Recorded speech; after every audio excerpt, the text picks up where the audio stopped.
Okay, so the IELTS speaking exam is broken down into three parts. We have part 1, part 2, and part 3. Now, for this video, I will share 3 mistakes for each part of the IELTS speaking exam, and then I will also explain what you can do to make sure that you do not make these mistakes. Mistake number 1. Not leaving enough time to prepare for your speaking exam. So, how much time is enough time? Well, in order to know this, we must first take a practice IELTS speaking exam, ideally with an English teacher. Now, once you've taken your practice speaking exam, your teacher will give you a band score. So for example, just say you are given a band 5.5. Now, usually, this is not always the case, but generally speaking, it takes about 2 to 3 months to improve by half a band. So for instance, just say you are given a 5.5, then you need a band 6. That way you will know that it should take you around 2 to 3 months to get to that band 6.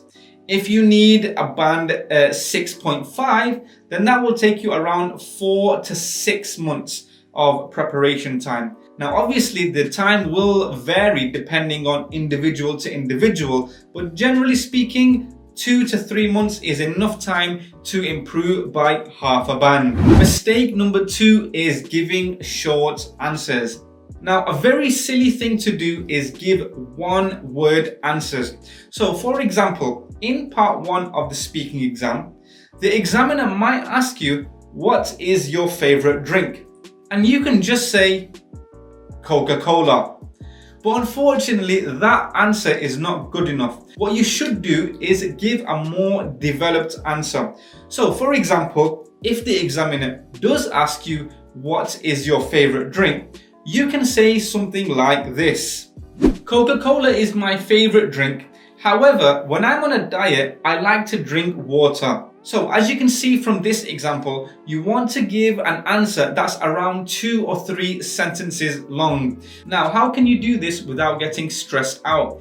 Well, one technique that works really well is just using the opposite. So let me explain what this means. So for example, if the examiner asks you, what is your favorite drink? Talk about that drink, but then mention why it might not be your favorite as well. So in this example, I mentioned that Coca-Cola is my favorite drink, but then I also said that water is better for me when I'm on a diet. So let's look at another example so we can do this together. So the example question is, do you like your current phone? You can just answer yes, but what you should be doing is saying something like this. Yes, I currently have the iPhone. I love it. However, it is extremely expensive. Can you see what I did there? I mentioned why I liked it, but I also mentioned one negative point about it. And you can do this with anything. If somebody asks you about your favorite food, you can talk about your favorite dessert. And then you can mention why you might not like that dessert as well. For example, it might be expensive, might be too pricey. You get the idea.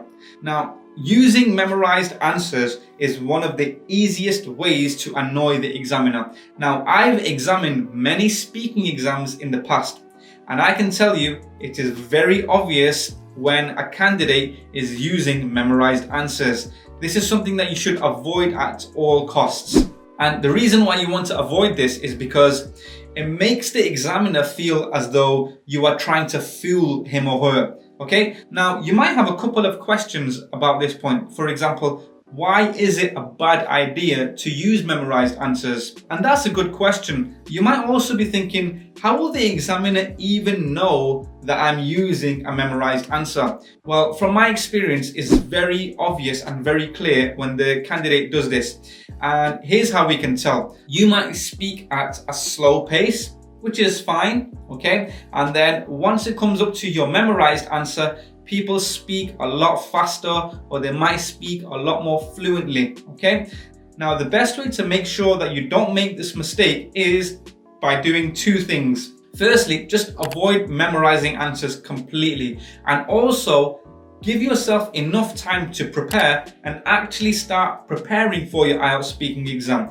Take many practice exam sessions. If you don't have anyone to prepare with, you can click on this video on the card above where I explain different techniques that will help you practice for the IELTS speaking exam. Now let's move on to the mistakes that people make in part 2 of the IELTS speaking exam. And the first one is sticking to the questions on the card. Now what does that even mean? Well, in part 2 of the IELTS speaking exam, the examiner will give you a card. Now on this card, there will be given a topic, and underneath the topic, there will be a few questions.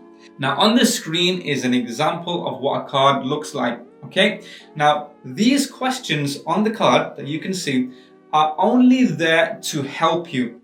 That means that if you cannot think of anything, you can use these questions to guide your answers. Okay, now you can answer these questions in the exam, but it is not a good idea to only stick with these answers. Well, these questions, if you answer them, you will realize that by the time you finish, you still have a long time left up until your 2 minutes finish.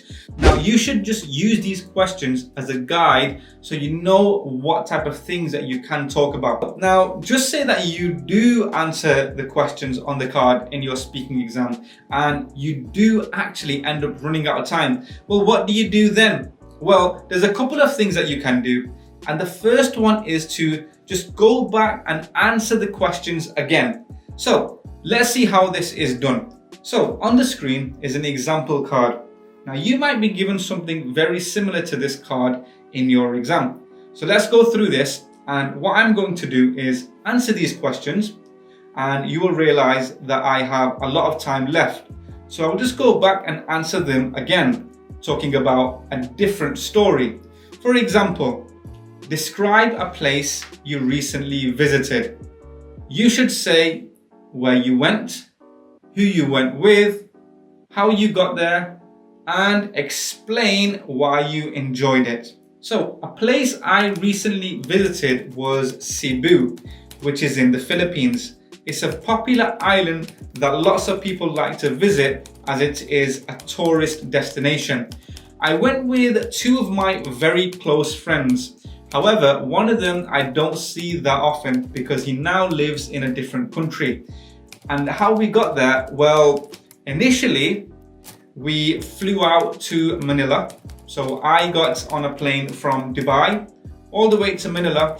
And once we landed in Manila, we then hopped onto another plane and made our way to Cebu. And because Cebu is an island, we had to get on a small boat. So there was me, my 2 friends, the person riding the boat, and all of our luggage. And we made our way across the island on a boat, and around 30 minutes later, we arrived at our hotel.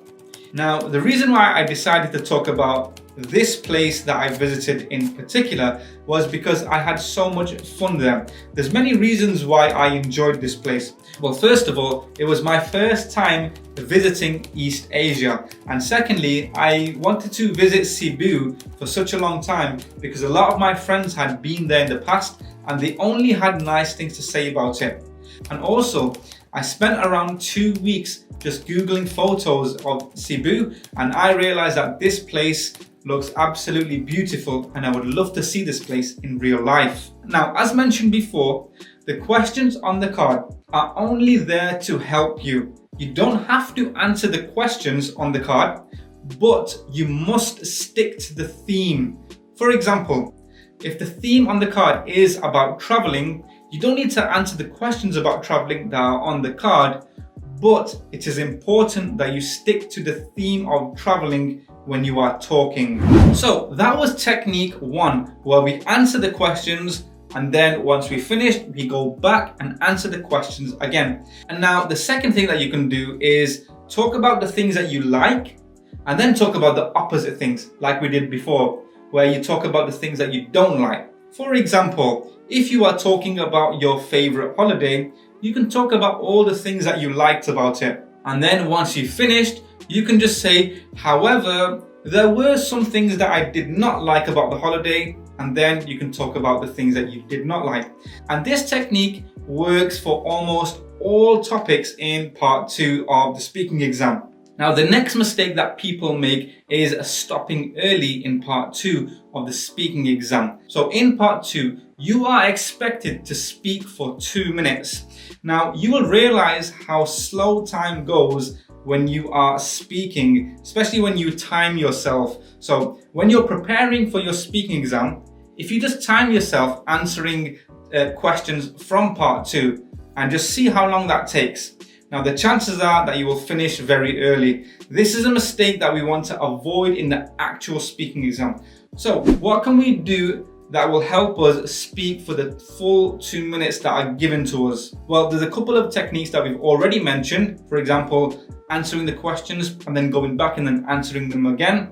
Another thing that you can do is talk about the 5 W's. Now, this is a technique that helps you with your planning. So if you didn't already know, in part 2 of the IELTS speaking exam, the examiner will give you the card and then he or she will tell you that you have 60 seconds to prepare notes for your 2-minute speaking. Now, these 60 seconds are given to you to plan out what to say.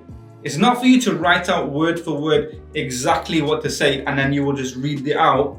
No, what you should be doing is just making quick bullet points, and you can just look at those bullet points and then talk. So let's go back to our 5 W's techniques. This is who, what, where, when, and why. Okay, now if you just quickly make these bullet points in your 60 seconds of preparation, you just all you need to do is just answer these questions, and then when it's your time to speak for 2 minutes, you can just look at the card and it will remind you of what you can talk about. Okay, now another mistake that people make in the speaking exam is where they speak in a flat or a monotone voice. Now, what does this actually mean? So I want you to look at me and listen to what I'm saying. I love playing football. Football is my favorite sport. Even when I am not playing football, I like to watch football. Now here I was talking about how much I love this sport. However, you could not tell that I love this sport by my body language or by my voice because I spoke very flat. I was saying, I love football. Football is my favorite sport. I sound really bored of this sport. So what you should do is use intonation. Now, what is intonation and how can we use it?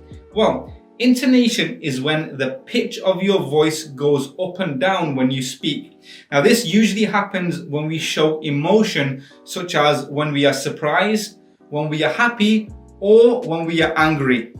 So, for example, if the examiner asks you, do you like sports?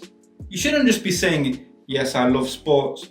What you should do is say, yes, I really love sports, especially football. However, I hate basketball. Can you see how I'm stretching certain words to add emphasis? This is called intonation, and this is something that we should all be using in our speaking exam. It shows confidence, and you will be marked on this area in the exam. Now, mistake number 7, but before we get into that, I know you're probably thinking, why do I look different? And that's because unfortunately the last recording there was a bit of an issue with the audio, so I had to re-record, which is what I'm doing now. Now, without wasting any more time, mistake number 7, and that is thinking you cannot ask the examiner to repeat any questions. So the questions that are asked by the examiner in part 3 of the IELTS speaking exam actually require you to think, and that can be quite challenging. So for instance, in part 1 of the IELTS speaking exam, you'll be asked questions that don't require you to think, okay? So for example, they might ask you, how many brothers and sisters do you have? And you don't need to really think about that. That's something that you already know. Or they might ask you, which city do you live in? So again, you don't need to think about that. But in part 3 of the IELTS speaking exam, you might be asked quite a complex question. For instance, you might be asked, again, based on the theme of traveling, which method of traveling do you prefer and why? So that's not a question that you will just know the answer to straight away. You might try to figure it out in your head. Well, I like cars, but are cars really good for the environment? I like planes, but they're quite expensive and I cannot get a plane every day. So again, these questions in part 3, they require you to think. So it's completely fine if you just take a moment just to pause and think. And if you forget what the examiner asked you, you can actually ask the examiner just to repeat the question. That is completely fine. Okay, now the next mistake is when somebody does not structure their answer. Again, lots of people make this mistake in both the writing exam and the speaking exam.